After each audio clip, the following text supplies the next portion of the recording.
This is AHA, Ranking Highs and Lows, Episode 6.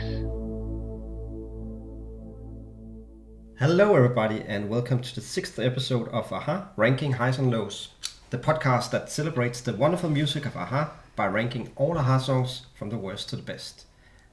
Not only is this the 6th episode of our countdown, it's also the last. In the previous 5 episodes we've counted down from number 147 to 26. And in this episode we'll round it all off with the songs ranked from 25 to the ultimate number 1. My name is Peter and I'm the moderator of the countdown, and with me as always I have the 2 die-hard AHA fans who did the actual ranking, JP and Jesper. So guys, this is the big reveal where you'll share your number 1 and we'll get into top 25. And what does top 25 represent to you?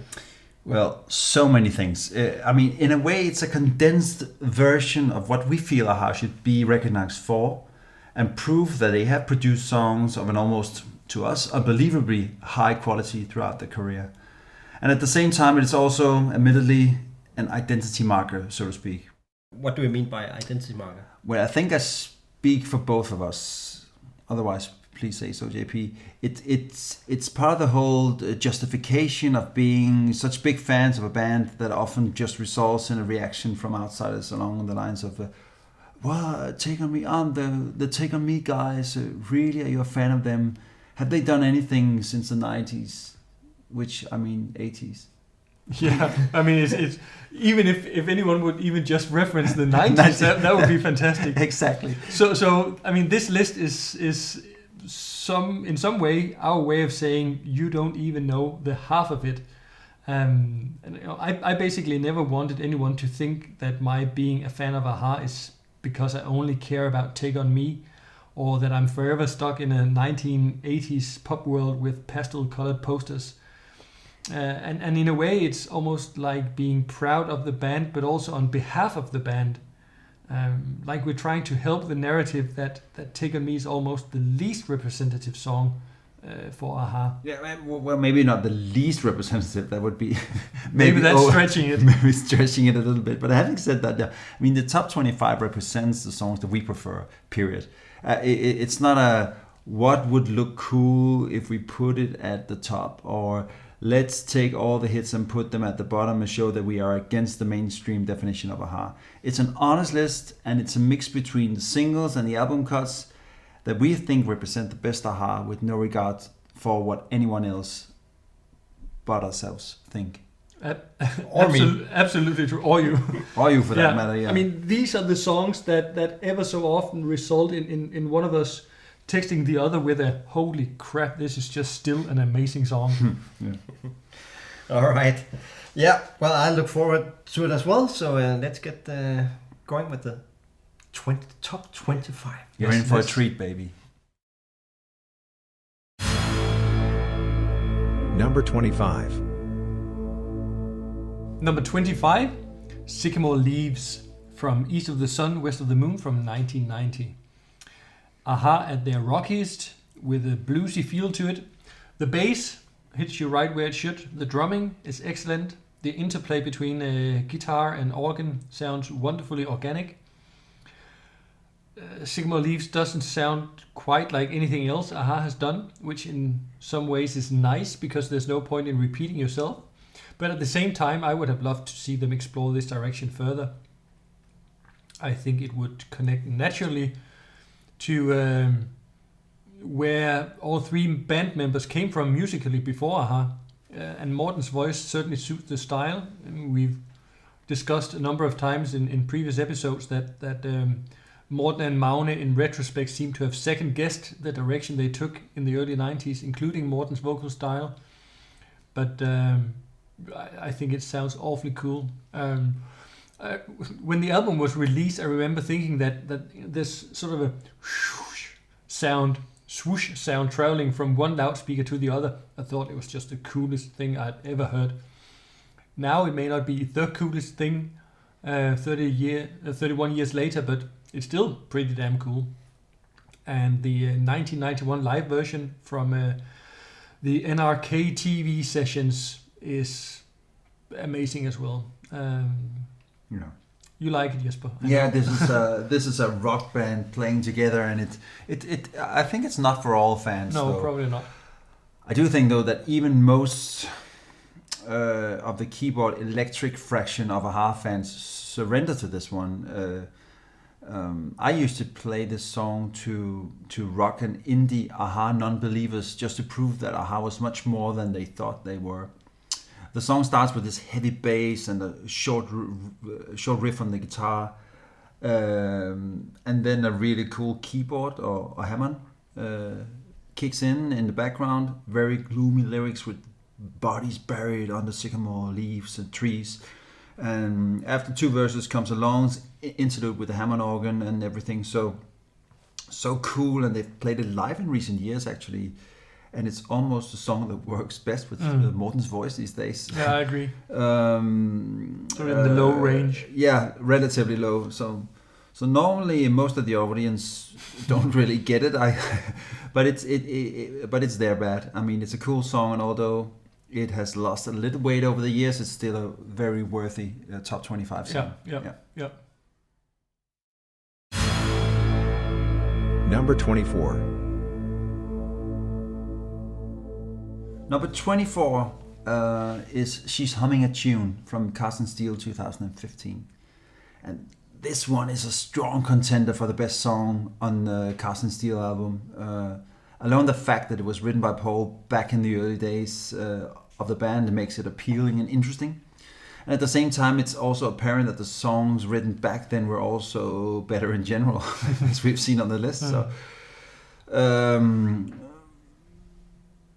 the sound of the song is, to me, it's perfect, and the chorus is, no discussion, the best one they've done in many, many years. Everything sounds so together and well produced. And the bass is played by Even Omestad, and he really lifts that part to perfection, especially in the middle part of the song. The line after, and I don't suppose she knows, sung in a darker voice, is one of the many highlights on the album. And the verse may lack a little, but it sounds great and makes the shift to the chorus very strong. It should have been a single instead of Forest Fire, which we placed Almost at the bottom, yeah. Almost at the bottom, yeah. So, who was lacking taste and judgment? I have no idea, but No. someone did. Someone did, yeah. It was not even included on the vinyl. I don't get it. No, it's a song that, as you say, probably dates back to 1983, even though it was only released, 32 years later. Yeah. And therefore it's not surprising that it sounds both old and new at the same time. In a sense, it's like receiving a letter from an old friend you haven't heard from in ages. It's strangely familiar, but still new and exciting. The only sad thing, if there is a sad thing about resurrecting She's Humming a Tune, it is that it underlines the fact that a-ha, like many other bands, in all fairness, just wrote more exciting stuff early in their career. By and large, there are exceptions, obviously. And it doesn't take anything away from this song with its massive bass line and excellent drums and strong chorus. I think the only chorus on Carsten Steele that rivals this is actually Carsten Steele. Maybe we are being a little too kind by placing She's Humming a Tune in the top 25. I don't think the verses are as strong as the chorus, but it's easy to get carried away when a song in so many ways links back to the early days of the band. So it's fair. Yeah, and I mean the chorus is almost it's almost Scoundrel Days level in my book. So I think it really and it's super well produced. So it would have been really, really interesting to hear a version with Morten's vocals from back in early mid 80s and see what that would have done to it. Number 23. Number 23, Stay on These Roads from 1988. A sweeping, melancholic power pop ballad featuring what must be one of the best vocal performances ever committed to tape, not just by a-ha, but in general. It's sometimes criticized also by the band itself for its lyrics, but I've always liked them. There's a certain icy coldness to the whole song, even when Morten reassures us that we shall meet, I know.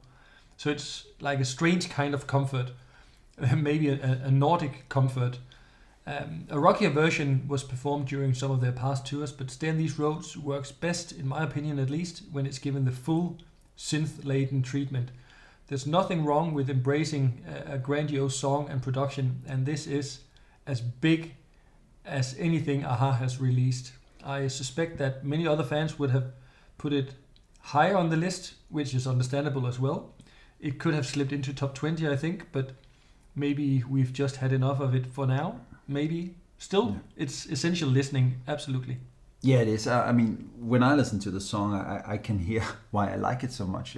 It has beautiful vocals and great keyboard melody, and I agree with you. It should stay within that area. It's one of the songs that I don't need a very guitar-oriented sound on. A very dramatic song, although the lyrics, as you say, are a bit weird in lots of places. He sings "Stillborn by Choice," which is really weird. Artistic freedom. I don't think many people actually pursue that. But anyway, this is certainly not one that I enjoy too much at concerts anymore. And somehow it has become a little boring over the years. Still, it's a top song and that you can't just bypass. And the vocals really shows off Morten's abilities as a singer. So, yeah, and. What do we have here? Yeah, we do have something, and should we have new listeners, we should maybe mention that we hand out some awards throughout the list. Mm-hmm. And this is the last song of Stay on These Roads, so best song of... best song of Stay on These Roads, yeah. That still feels right to me. Me not so much, but yeah, I mean, I can find one or two maybe, but... You're more of a you are the one type of guy. I don't think so. What would you have on your own personal list put higher? The Blood? Yeah, The Blood, That Moves the Body, or There's Never a Forever Thing, I think. Yeah, those two. Next time, Gadget. Next time. Number 22. We've reached number 22, which is Manhattan Skyline from Scoundrel Days, 1986. First of all, the 12-inch for this is the best of all the 12-inch mixes that was ever done. But that's not the version we're rating here. So, but it has maybe some impact on my rating, though. But what a great song! All in all, collaboration at its best. It's verses written by Magne and the chorus written by Paul. Beauty that turns into rock, so to speak. Great keyboard line that sets up and plays throughout the verse. Small bridge and then the explosion into the chorus. It really hangs together super well, and the mood of the song changes every time there's a shift. It is very important to listen to the album version and not the cut short to fit the radio single version, which means that the post-chorus is long and is really the gateway to the next verse. The live versions over the years have been great too, and when Paul really runs some muck on the guitar, it just feels very pleasant and good to be an a-ha fan. Yeah, it does. Manhattan Skyline combines all the things that a-ha do so well when they're best. The soft side, the rock side, great lyrics, stellar production, an earworm of a chorus, perfect vocal delivery, all the melancholy and desperation you could ask for. Manhattan Skyline is definitely a song that deserves its position as one of the cornerstones in the band's catalogue. It's no wonder if it further alienated those listeners who wanted a-ha to make another Take on Me. But for the rest of us, there's absolutely no reason to complain. It's a song well suited to convince the a-ha skeptics of the band's greatness if they're ready and open to have their preconceptions challenged. Yeah, and I think if you go on YouTube, you can see this Irish, I think, comedy couple who were very heavy rock oriented guys, and one of the guys are playing Manhattan Skyline to the other guy. It's quite funny. Who's super skeptic when the verse is played. And then he told it, oh, is that aha? When he goes into the chorus. It's fun. Number 21. Number 21, Under the Makeup from Cast in Steel in 2015. This is one of the compromises on the list, as I personally would have put it outside top 30, maybe even outside top 40. Maybe even outside the top 100, or? Maybe I wouldn't even have put it on the list. No, I mean, again, don't get me wrong, Under the Makeup is very atmospheric. It's a very aha sounding ballad. It's soaked in beautiful strings that compete with Morten's vocals for the spotlight. And when the strings and Morten's voice sort of intertwine towards the end, and you don't even know anymore where one ends and the other starts, it's a short moment of pure pop ballad magic. It's tender, it's epic, all at the same time. It's trademark aha and it's trademark Paul. But there's just somehow something that, as a whole, just fails to really grab me or move me.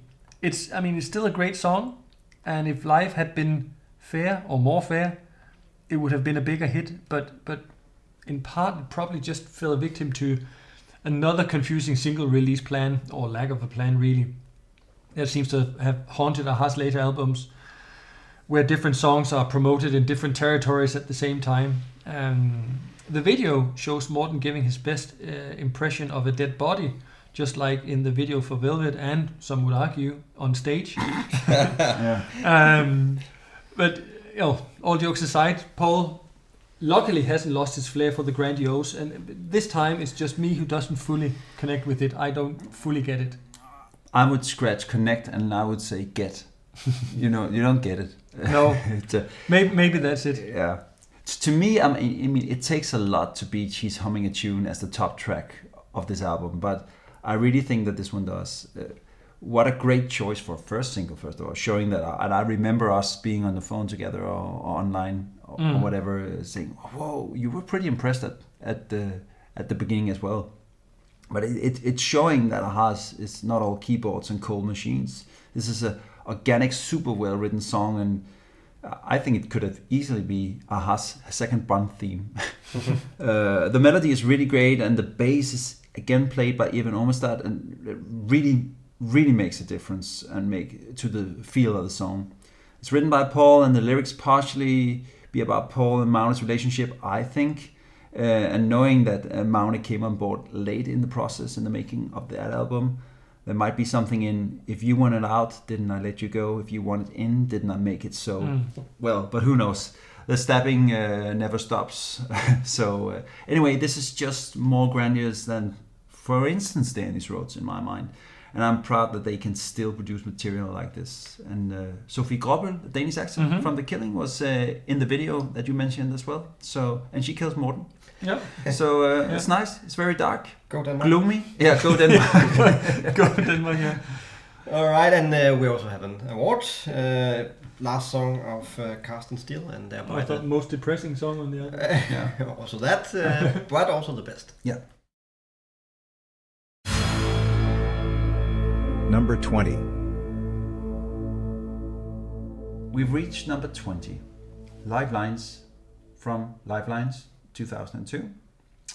This is a really, really beautiful song written by Maune. It kind of reminds me of George Michael ballads in places, and everything is just super well written here. The verses are sung beautifully by Morten, and I especially appreciate the additional bridge following the second verse, where the chord changes a bit and creates another great atmosphere. I think I've said atmosphere a lot of times now. In the chorus, I can't count if it's 3 or 5 layers of vocals by Maune and Annelie Drecker. Maune perhaps, and maybe Morten as well.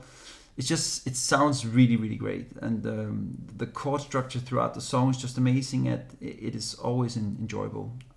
I'm really proud of this track, and to me it should have been the lead single of the album. It's Maune at his very best. The video also is beautiful. It was based on the Norwegian short film A Year Along the Abandoned Road, directed by Morten Skallerud. Oh, that's a very Norwegian. Yeah, yes, very, but very thank nice you. Norwegian Yeah, back in pronunciation. 1991, and Morten and Magne and Paul are sort of just put it in the film. It's kind of in a super cool way. So it's one of the best ballads ever done by a-ha, I think. Yeah. Possibly the best song Magne has written alone, at least for a-ha. This version of the song has all the grandiosity and melancholy you could ask for in an a-ha song. The instrumentation is elegant, wonderful string score, and both the chorus and the one chance to get back to the point where everything starts part. I mean, they're among the best in a-ha's impressive career overall. A lot of credit should be handed to the production by Martin Landqvist and Stephen Hague. Hague also famous for, among other things, Western Girls by the Pet Shop Boys. Easily one of the best singles from the 80s, and they turned a rather poor and whining Lifelines demo into the masterpiece it is today. Take On Me, that we have further down the list, was a prime example of the huge difference the right production makes to a song, and Lifelines is another example of this. It's excellent work. It's one of the strongest tracks from The Second Coming, and like you say, beautiful music video as well. It is actually the strongest song from that Oh, it album. is, Yeah, yeah. it's an award for that song as well. Yeah. Best song out of Lifelines. Number 19. Number 19, Driftwood, B-side to The Sun Always Shines on TV, single from 1985 and on various Hunting High and Low deluxe editions released later on. Driftwood, one of my absolute favorites. It immediately struck a chord with me when I heard it the first time on Danish radio, actually, which is strange for a B-side. It struck a chord with me then. It still strikes one today, not just because of various childhood memories and so on. It's also just because it's a really highly atmospheric piece that shows a side of a-ha that doesn't really, in my view at least, fit on any of the first two albums.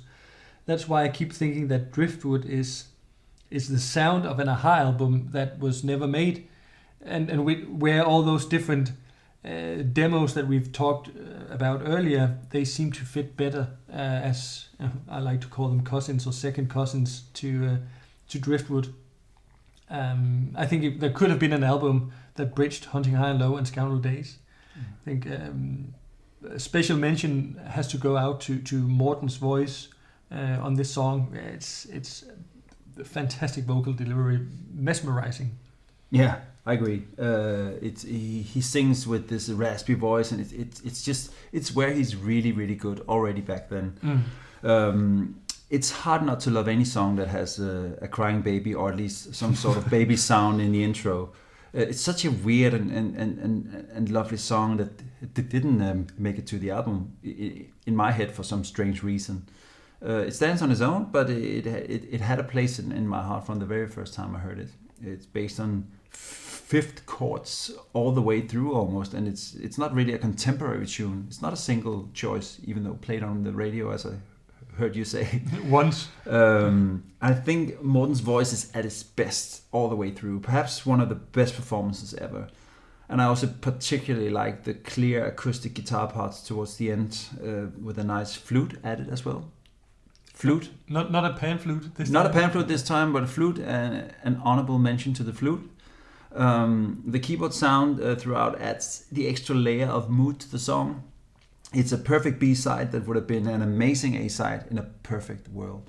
So you actually miss more songs with baby sounds and flute. Yes. All right.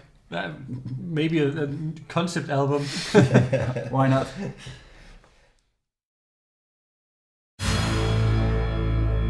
Number 18. Number 18 is Slender Frame from East of the Sun, West of the Moon, 1990. Oh God, how I love this song. It really underlines that a-ha was at the time now a different band.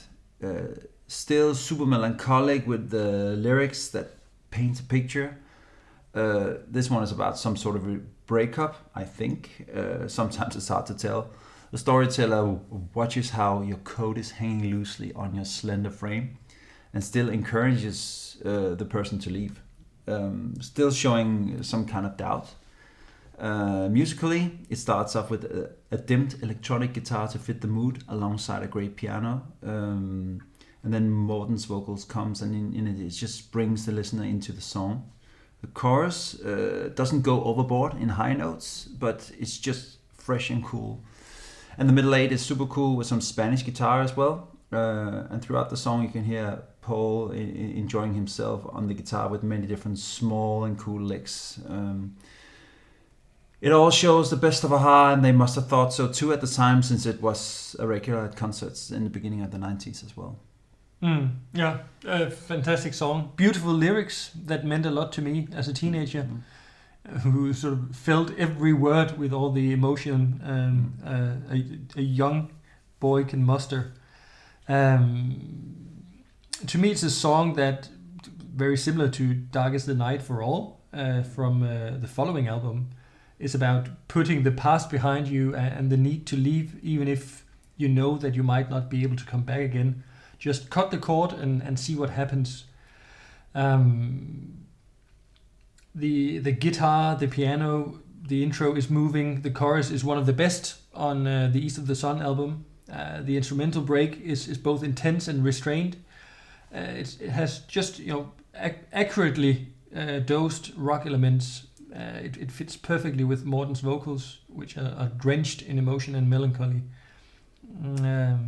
A real classic a-ha song to me. Yeah, and it's a collaboration between Paul and Magne, which is also goes to show that they can actually work together. Number 17. Number 17, Rolling Thunder, from East of the Sun, West of the Moon, from 1990.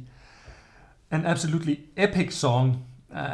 It captures so much of what a-ha means to me.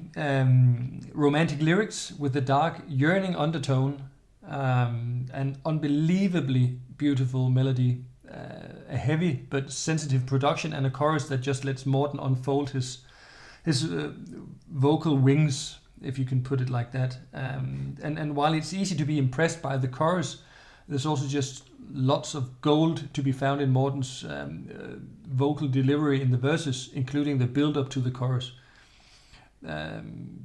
My only small complaint is the break. You hesitate. It's come too late, where the melody loses a bit of its flow.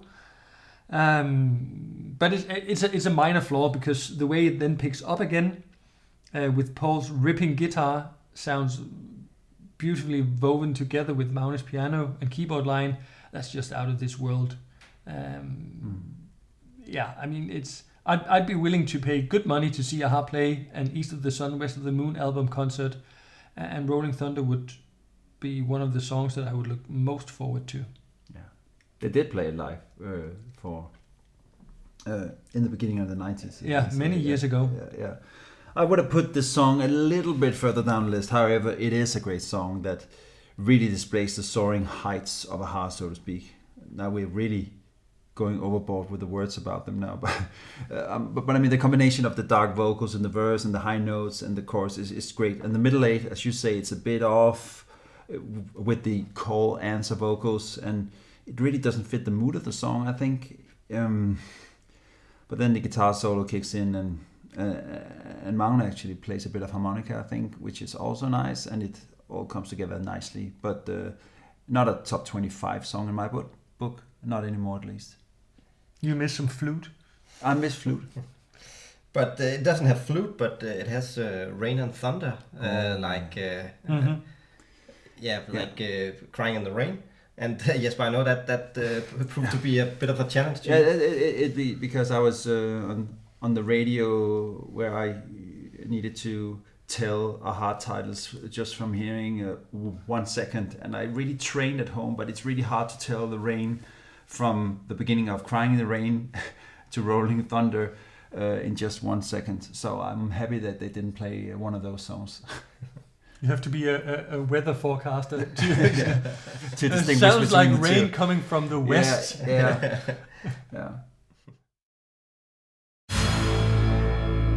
Number 16. Number 16 is Living a Boy's Adventure Tale from Hunting High Low 1985.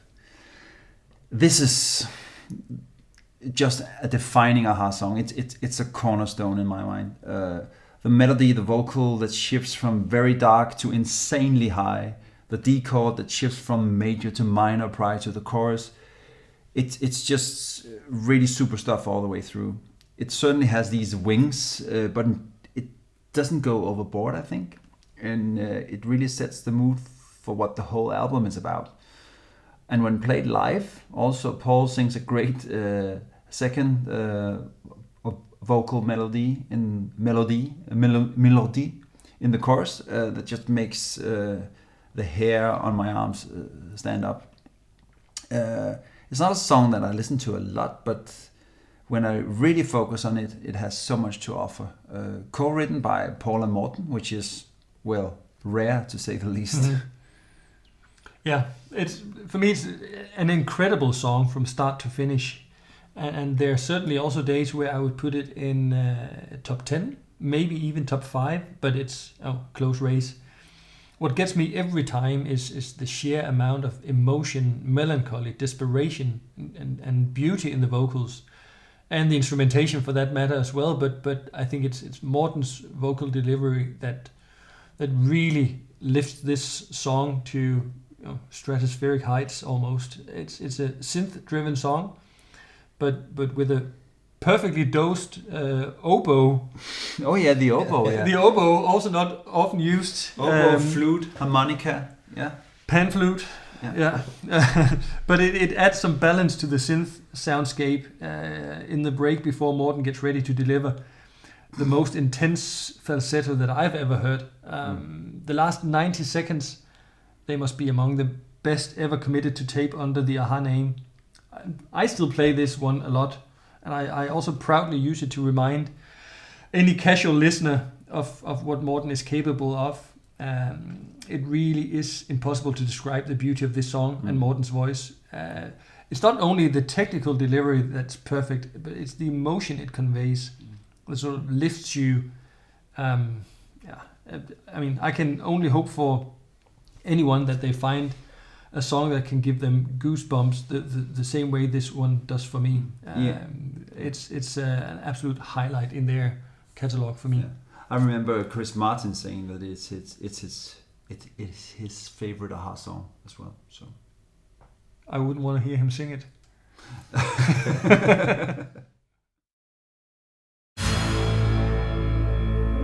Number 15. In place number 15, we find seemingly Nonstop July from East of the Sun, West of the Moon from 1990. In some ways a small ballad, just piano, guitar and vocals, but it has the most tender melody, delicate instrumentation and beautiful moving lyrics. I also still love the way that you can hear Paul's fingers move along the guitar strings as he changes the chords. I've always thought it sounded like you were invited to an intimate studio recording session, almost witnessing the making of the song. The inclusion of the sampled street dialogue is a stroke of genius. It helps convey the feeling of a long, almost unbearably hot and seemingly non-stop July. It's not fun and sun July. It's July as in burning concrete pavements in the big city. I've loved this song ever since I heard it the first time.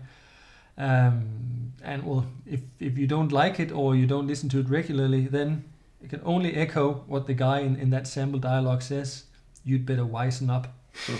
You'd better wisen up. Yeah, that's actually... I agree on everything there. I mean, the melody is stripped down, organic sounding.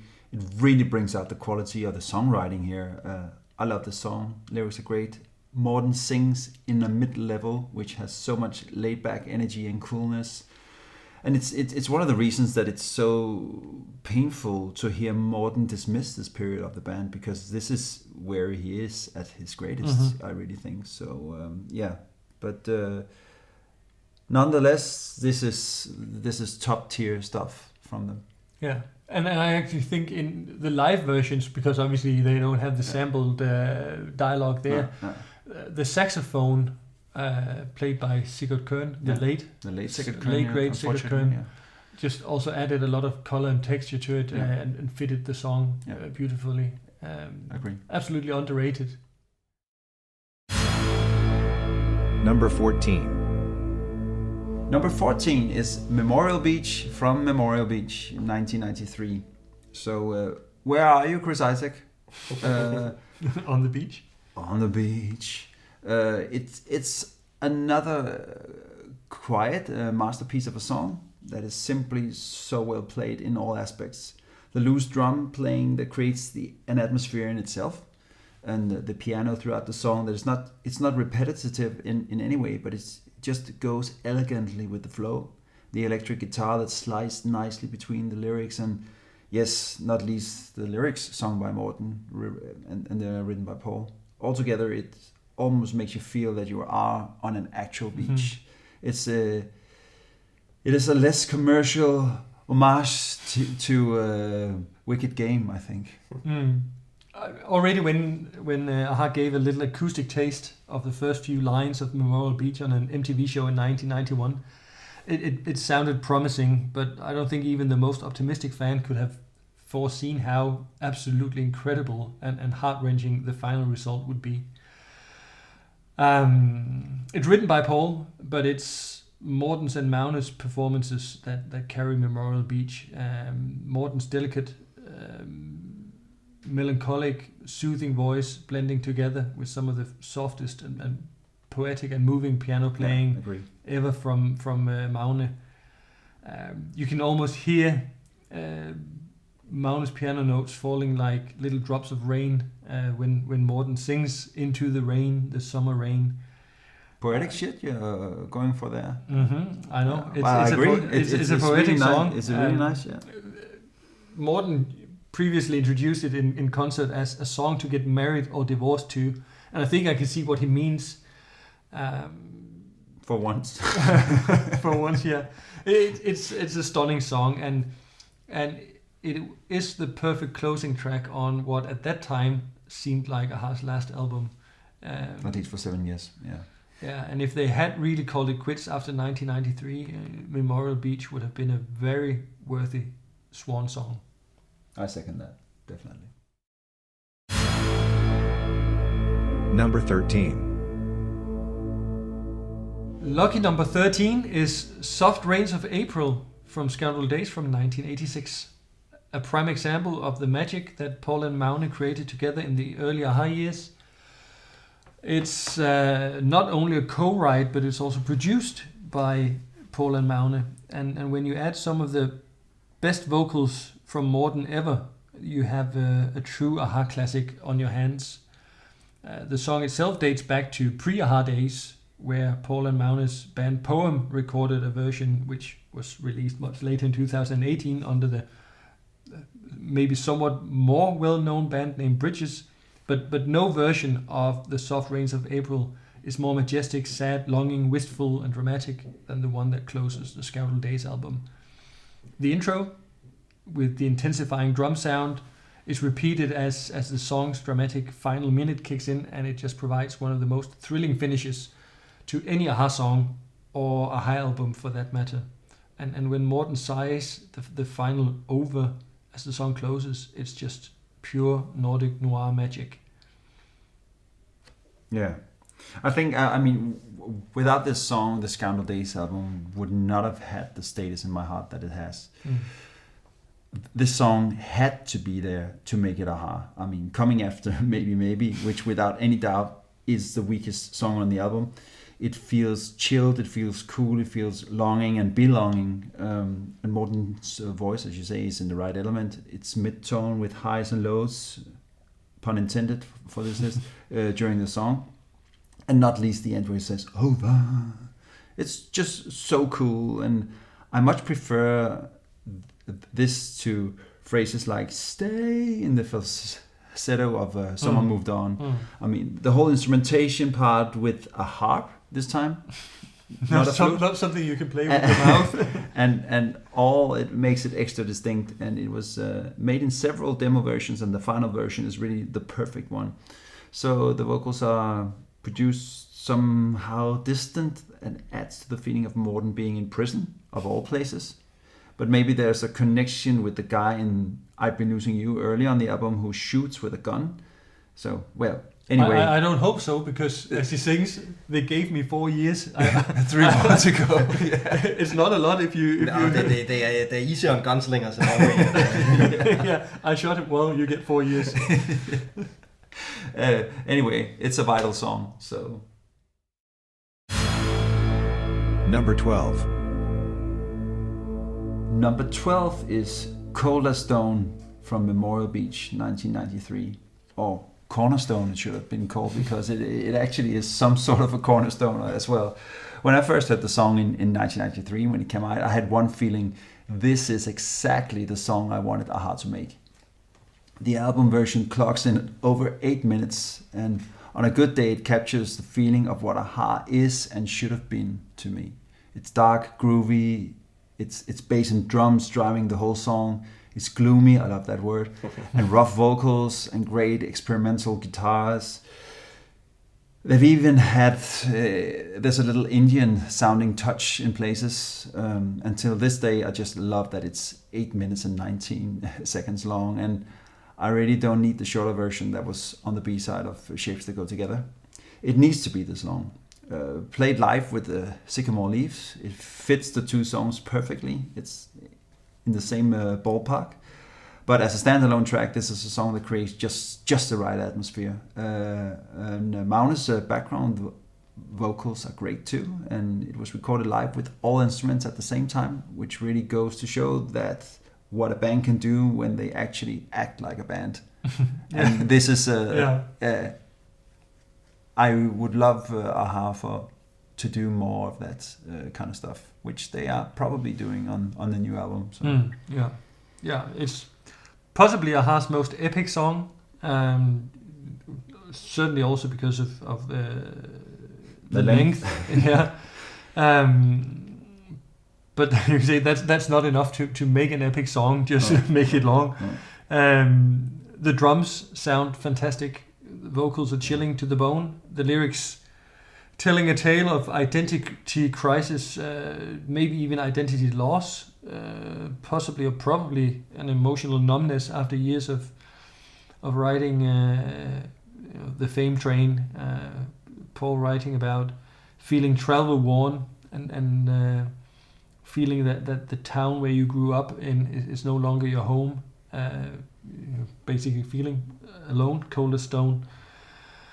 The outro may at times feel a little bit too long, but I think for the most part there's enough mystery there to keep you interested. And the last ripping guitar chord is the perfect conclusion. It is, as you also say, a cornerstone in the a-ha catalog, and an indication of what a-ha artistically could have evolved into after 1993, and that sometimes breaks my heart. Yeah, it's not hard to hear how we feel about the direction on East of the Sun, West of the Moon and the Memorial Beach albums.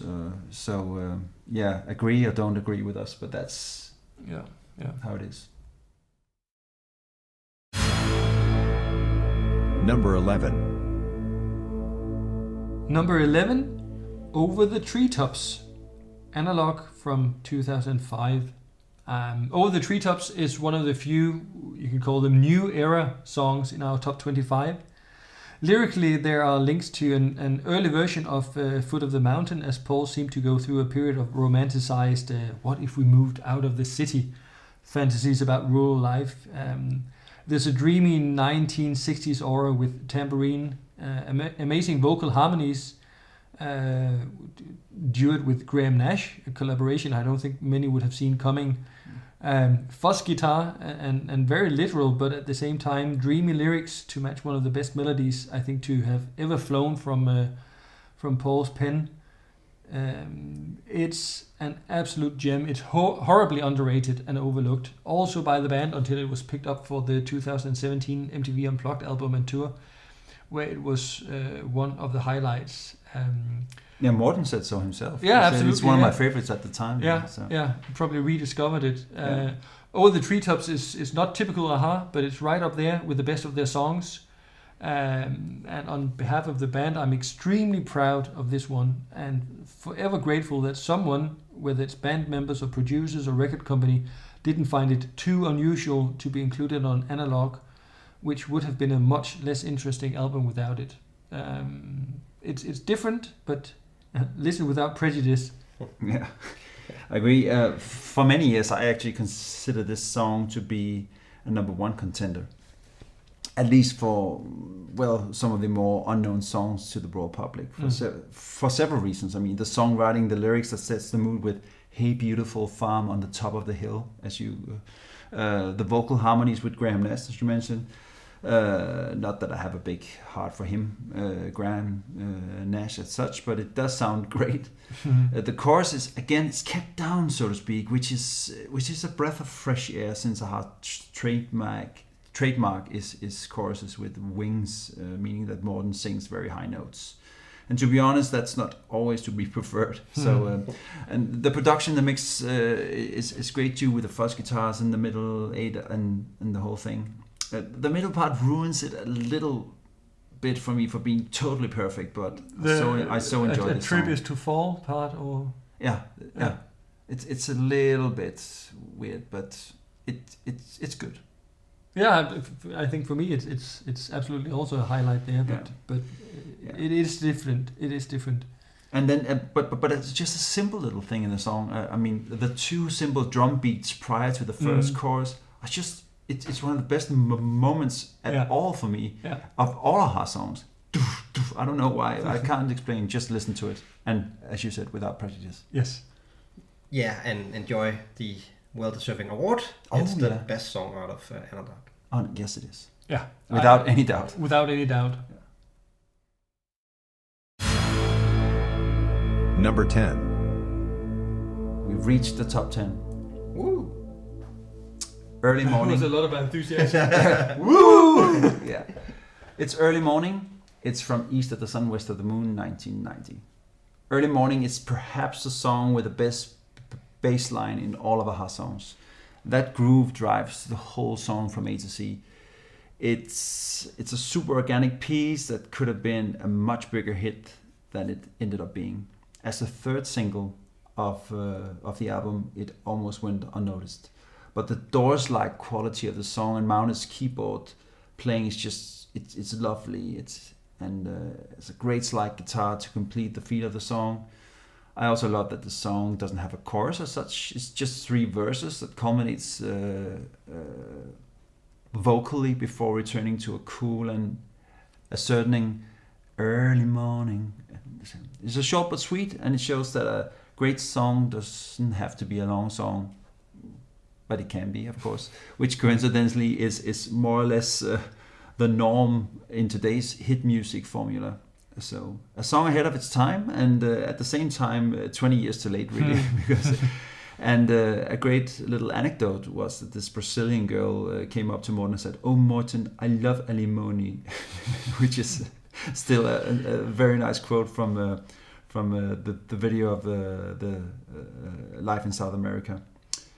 Directed by Lauren, and included actually also Morten in tank top and leather vest, which is a sight to forget, to be quite honest. But the song itself is great and timeless, and for some strange reason the lyrics includes the gun theme once again. I climbed all the stairways to find the rooftop clear, got a shotgun lying with me here. Well, it shot the song into our top 10 at least. So yeah, it did. Yeah, and periodically. You talked about that Over the Treetops was at some point maybe a contender for your top spot. Periodically, Early Morning has been my favorite AHA song. And so you can say, why is it then only top 10 on our list? Well, partly because of compromise maybe, but also because AHA has released so many fantastic songs that I often joke that my top 3 consists of at least 15 tracks. Yeah. Or often joke, I don't know how many want to hear that joke, but it is I true. Enjoy it at least. Yes, yeah. I'll tell it to you again later. I think Early Morning certainly does belong high on the list, and we both agree to that. It's a strange choice for a single with its lack of a real chorus, and there were certainly more commercial songs on the East of the Sun album, but Early Morning has a unique beauty to it. It's just one where it feels like every single element of the song fits together like pieces of a puzzle, and if you take away one element, it wouldn't sound right. In a funny way, I've also always felt that the inner sleeve pictures from Scoundrel Days album were the perfect visualization of Early Morning, and that in a way ties Scoundrel Days and East of the Sun, West of the Moon together. That's a stretch, but okay. Well, not to me. To me, it fits perfectly. Yeah. And then I know, Peter, you had the complaint or the argument that only a pop star. Yeah, I would argue that early morning, 8 o'clock, not to someone that has a normal job, right? No, you probably have to be a pop or rock star to feel that it's getting out of bed early at 8. Yeah. Number 9. Number 9. Here I Stand and Face the Rain from Hunting High and Low, 1985.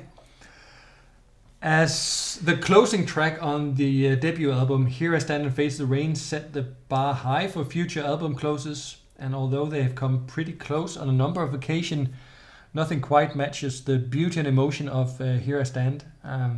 Fantastic drum programming mixed with acoustic guitars, keyboards, dreamlike harmonies, and all the youthful feelings of insecurity you can pack into a set of lyrics, expertly delivered by Morten, who moves effortlessly between the notes and delivers lines such as "We're nothing apart, let's stay friends forever," with a sincere sensibility you can probably only hold on to as an artist when you're young and before fame hits you. Yeah, well spoken. Written by Paul, this song, even though according to him, Morten almost ruined it because he sang along while Paul was writing it. It's like, shut up, because I'm writing stuff here. I can actually picture the situation, but no other song could have been a better closer on the debut album than this. Moody and dark desperation, and the odd rhythm of 3/4 makes the song stand out even more. And the determined strumming of the guitar throughout makes it somehow easy to listen to. I don't know why, because it's not. It appears. It's not easy listening. It's not easy listening, but it makes it easy to listen to. I know. Again, Morten's vocals reaches heights that most singers kind of only dream of, and the keyboards are great too. And the church monk choir just add greatness to the darkness. Now it's not. You like children singing, you children, like monk choirs, and the pan flute, and flutes, and yeah, I think we've all the way around now. But it adds to the darkness and the song about love. You must like Enigma a lot. I actually did like Enigma for a little period. This is a song I say to people they have to listen to if they only know the singles from this album. It would have been a bold move as a single choice, though, but it never was, and it's a nice one to have for ourselves. Yeah, that's true. Yeah. Number 8. Number 8 is East of the Sun from East of the Sun, West of the Moon album from 1990. This is a work of art, so organic and atmospheric, and it has it all. I mean, a 40-second long soundscape intro that sets the mood for the song. Then the acoustic guitar kicks in with the greatest strumming sound ever played, in my view at least. Morten's voice is low and perfect. Perfect, I say. Money Talks and Hey, I'm Listening might be the coolest he will ever sound. And midway in the song, it goes one tone up, only to go back down for a short while Mount is playing the Hammond organ again aggressively and cool before going back up again. And the strings fitting all the high notes perfectly. I play a little guitar myself, and this is the Aha song that I've played most times in my life. It's a great, great, great track, and it really saddens me when Morten claims that it was not really Aha during that period, because they were never better. They were never better, and could have gotten even greater accolades from peers and music lovers had they followed the path that this song represents. Well, at least Paul feels the same way, I think. I do too. Yeah, I do too. Yeah. From start to finish, East of the Sun represents all the things I love about Aha's 90s period, which mostly has been shamefully abandoned ever since. I mean, as the song reaches the first chorus, which is one of their best, by the way, there's a beautiful string arrangement that shimmers and flies above and below the vocals, and the break is dominated by a Hammond organ that wouldn't have sounded out of place on your favorite 1960s psychedelic record. The real highlight to me comes at 3:06 precise, where Morten announces, "I know the pain before the wound," which is easily one of Paul's best lyrics. And it just launches the song into sensory overdrive with unparalleled vocals, stunning strings, an electric guitar that suddenly rips through everything. I mean, as you say, Morten has later complained that this didn't feel natural to him to use his voice like this, that it felt forced, that they were trying to be something that they weren't. And I call this rubbish. This is Aha at their best, and a path they should have explored beyond those fantastic 90s albums. Yeah. Yeah. And an award. Yes. I mean, you've praised this album, but actually the best song of the album only makes it at number 8. Yeah. Maybe it says more about the sort of the coherence of the album than the sort of individual highlights, even though they are high as well. Yeah. And I mean, if we had put this in top 5, It would have been, yeah. It could have just as well. Yeah.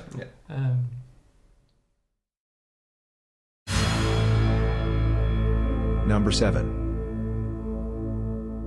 Number 7, The Swinger Things from Scoundrel Days from 1986. For many die-hard fans of Aha, it's probably no surprise that The Swinger Things is placed securely in our top 10. And for many, it might even be the top pick. And it's not hard to understand why.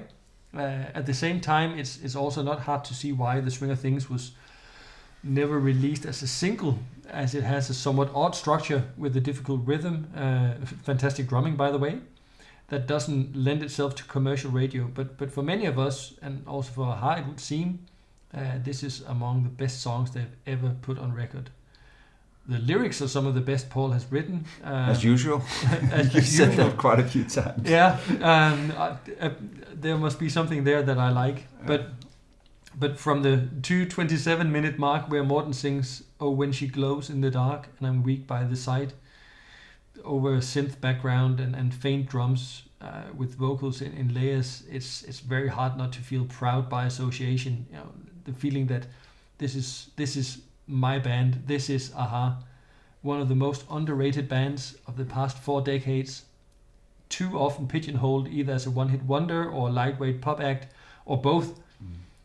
They have created this song, and no other band sounds like this. The last 60 seconds of the track may be some of the best they've ever done. Just listen to the drums, the bass, the vocals, the production. There's not a single note that should have been different. And Morten uses a singing style where he adds grunts and sighs between the words and lines, as it's almost like if he cannot contain his energy and emotion. And unfortunately, a style that he largely abandoned after the first couple of albums. But maybe that's just what time and growing older does to you. It's a song that I'll always come back to, and it'll always be there to get me back into the swing of things when needed. Yeah, it is certainly a top contender as well. I mean, a very distinct song that I've never heard anything similar to, as you mentioned, with the structure. It's a bit different. Morten's singing is perfect, and another proof to me that the lower register of his voice actually creates a better atmosphere than the high notes does. I mean, I think you've mentioned that a couple of times as well. Yeah, I did. But I mean, of course, the high notes does as well. But it's just it's so trademark, and it actually it's important to praise his lower register as well. The song does, however, have its high notes towards the end, which fits the song perfectly. And the drumming by Michael Sturgis, as you said, is so cool and crisp, and the whole song just comes together with those drums as well. The chorus, it's not really a chorus, it's played in halftime, which just adds to the complexity of the song. And I can't talk about the song without also mentioning the live version from South Africa in 1994.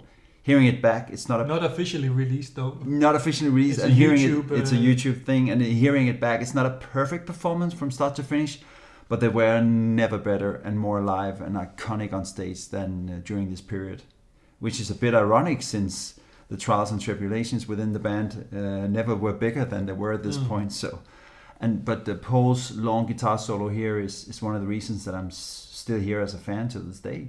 It's part of the glue that connects me to them, and it is also a sad reminder of how great it could have been had they continued with that raw sound. And anyway, this song is one that they can agree on is great, all three of them, and probably also the reason why they named their live album How Can I Sleep With Your Voice in My Head, taking from the lyrics to the song. And that live album did not do justice to the live sound of 1991 to 1994, but I think that most fans can agree that this song is great, and I wonder how it would have done as a single though, even though maybe at any rate it's a perfect step 2 to the 1, 2, 3 rocket that kicks the Scoundrel Days album off. Number 6. Okay, number 6 is Locust from Memorial Beach, 1993. And this one is my claimed number 1 a-ha track for many, many years. I mean, I can safely say that no other a-ha song or any other song, period, has delivered inner satisfaction and tranquility like this song for me. It's in that aspect, it's perfect. The bass drives the song with the drumsticks, the bass drum, and the special sounding guitar. I don't know what kind of pedal Paul uses there. I find it hard to imagine any other combination of instruments that works together in a better way. The dusty drum part after the second chorus is one of the best moments in the whole catalogue for me. And the vocals in the verses are gloomy and still optimistic somehow. I'm not sure I fully get the text though, but it creates an atmosphere, and the spoken word part in the end has probably not aged that well, but it fits the song brilliantly. And hearing it live with Paul tapping the guitar strings on the fretboard, it doesn't get any better. So please make another song of this caliber, guys, if you're listening, and I guess you are. Yeah, Locust seems to be another one of those songs that divide a-ha fans. There's certainly those who think it's a symbol of where a-ha took a wrong turn by becoming too serious. And then there are those like me and like you, Jesper, who claim that this is a-ha at the most intense, most experimental, and most cinematic. Locust is as far removed from Take On Me as a-ha ever got. No doubt on purpose, by Paul at least. And it just breaks my heart that we'll never know what a-ha could have evolved into if everything hadn't finally imploded in 94, 95. Locust is a mood piece. It's not one that I'm always in the mood for and that I play or can play at any time. But when the mood is right, there's just nothing quite like it. Yeah, and I've been keeping score, and this is actually the 6th song that has an animal in the song title. The best one, I suppose. The best. And just to sum up, we've had a dragonfly, a butterfly, wolf. Butterfly. Right? Yeah, exactly. So two butterflies, actually, a wolf, and some whales. I don't know the exact amount. And a lamb, and then locust. Yeah. Is there an animal that we feel is missing that they should have? The elephant in the room. True.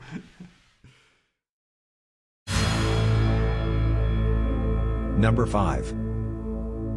Number 5, I've Been Losing You from Scoundrel Days from 1986. The first single from Scoundrel Days. I've Been Losing You opens with quite possibly the best guitar riff of any a-ha song to date, leading into a grim tale of a relationship ending in murder.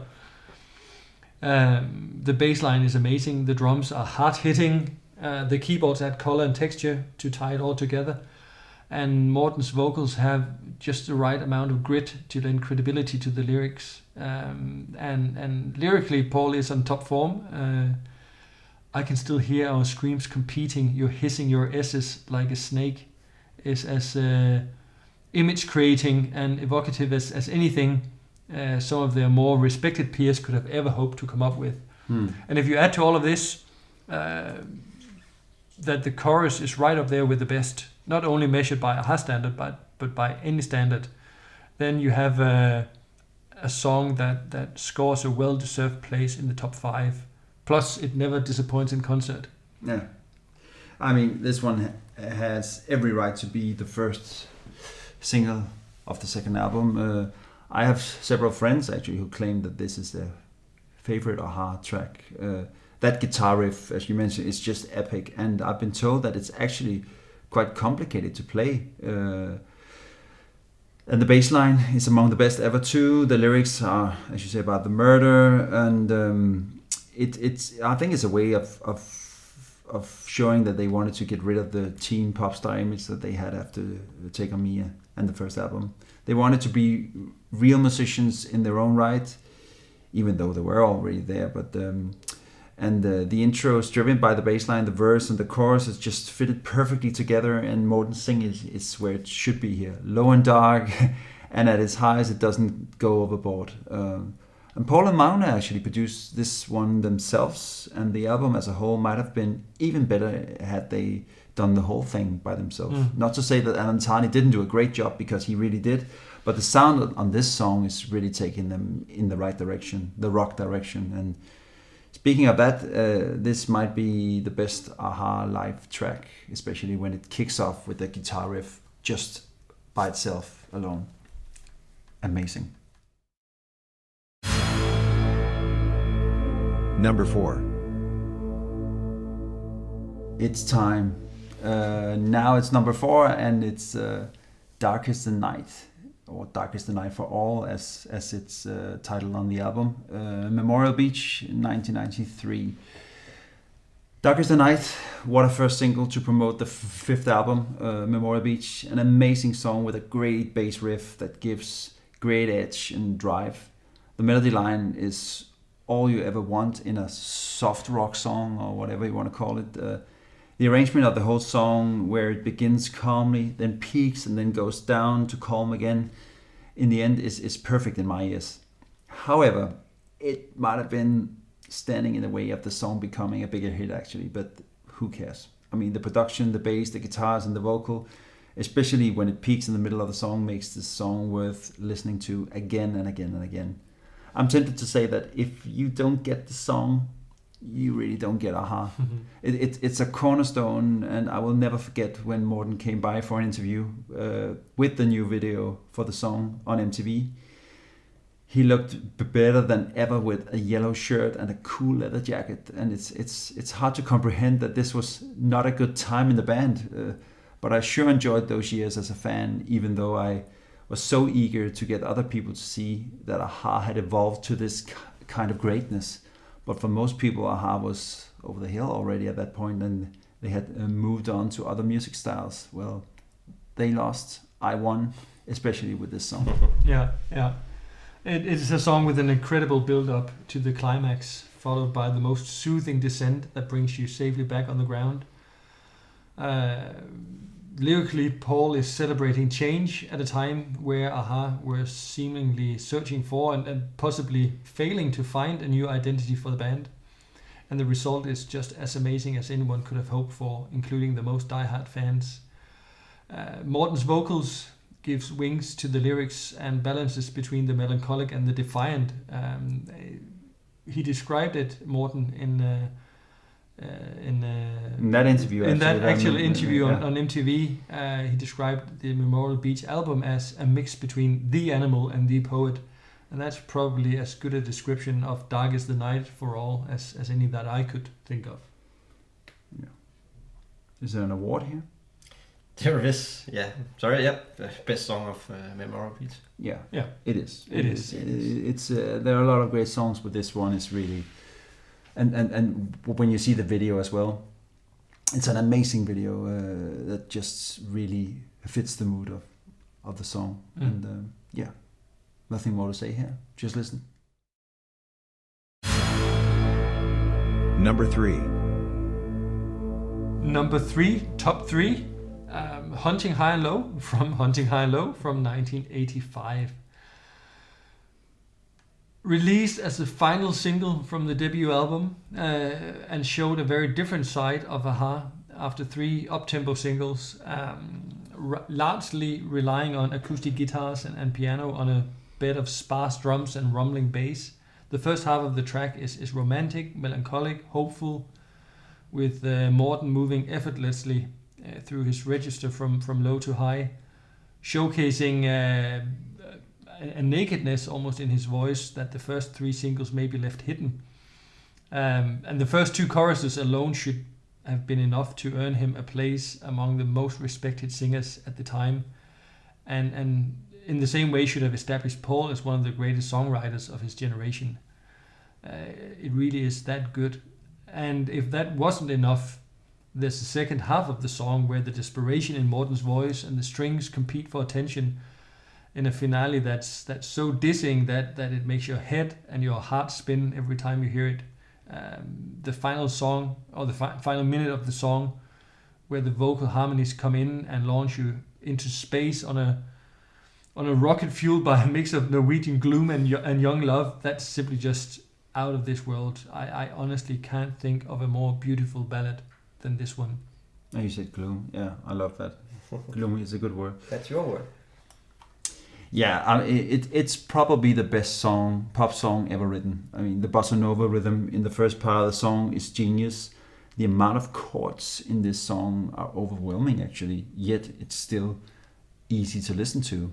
And that is music art in my mind. When it's complicated and sounds simple, that's just the peak after the middle eighth, with the sounds of seagulls and the tempo shift to 4/4 with extremely high vocal parts and great harmonies, takes this track over the top and proves that a-ha had way more to offer than most other, if not all, bands at the time. Also, there are many small details that adds extra quality to the song. For instance, the bass after Morten sings "She's Got to Go," it's in the last part of the song, maybe only relevant to the keen a-ha listener, but still. I remember the video. It was really cool. Today, the visual morphing effects do not stand the test of time, as the video for "Take on Me," for instance, does. But who cares? This is a superior song in all aspects, and even the sing-along factor. It is regularly the audience participation song at concerts, creating a great melancholic atmosphere and some fun as well, of course. Number 2. So, ladies and gentlemen, we've reached number 2. And the second best song of all a-ha songs is Scoundrel Days, from Scoundrel Days 1986. What to say. This might be the purest a-ha song of them all. It is a defining song in every possible way. The gloomy atmosphere with the keyboard intro and the raspy vocals, the build up with the drums and the simple but highly effective chords in the chorus, the best chorus ever written by a-ha, I think, which is not least due to Morten's perfect vocal performance here. And in the second verse, the track picks up with drums and hi-hat and speed that helps drive the song to almost perfection. And then, when it almost can't get any better, there's a change in the 2 chords during the second verse that lifts it even further up the steep hills. It's amazing. I'm very poetic now, I know. Throughout the song, there are small instrumental effects. It just adds to the value of the listener. Not the value of the listener, but the value of the song. But one of the best live tracks too, especially when Magne plays the guitar instead of the keyboard, and the song gets another round in the outro as well. They could have taken it even further because it's so pleasant to listen to. The middle eight was originally even better in an early demo, which was reused on Shadow and Davos, as we've talked about earlier, from 2015. I almost cried when I heard that, by the way. But as much love as I have for I've Been Losing You, I wonder if the success of the Scoundrel Days album and of the band as a whole would have been even greater had this song been chosen for the first single of the album. At the end, it didn't even get to be a single, and all in all, this could just have as well have been number one, but we had to choose. Yeah, it's a strong contender for the top spot. And if we'd done the ranking 3 weeks earlier, or if we redid it tomorrow, then Scoundrel Days might just as well have been number one. Yeah. Because there's no doubt that it belongs in the absolute top tier. It has possibly or probably the best chorus a-ha or anyone else for that matter has ever written. It's delivered with such a vocal punch that it leaves you breathless. If someone came up to me and made the claim that Scoundrel Days is Morten's strongest vocal performance to date, I'm not sure that I could come up with arguments for why they would be wrong. But it's the vocals, but it's the whole package that makes the song such a classic. There's so much.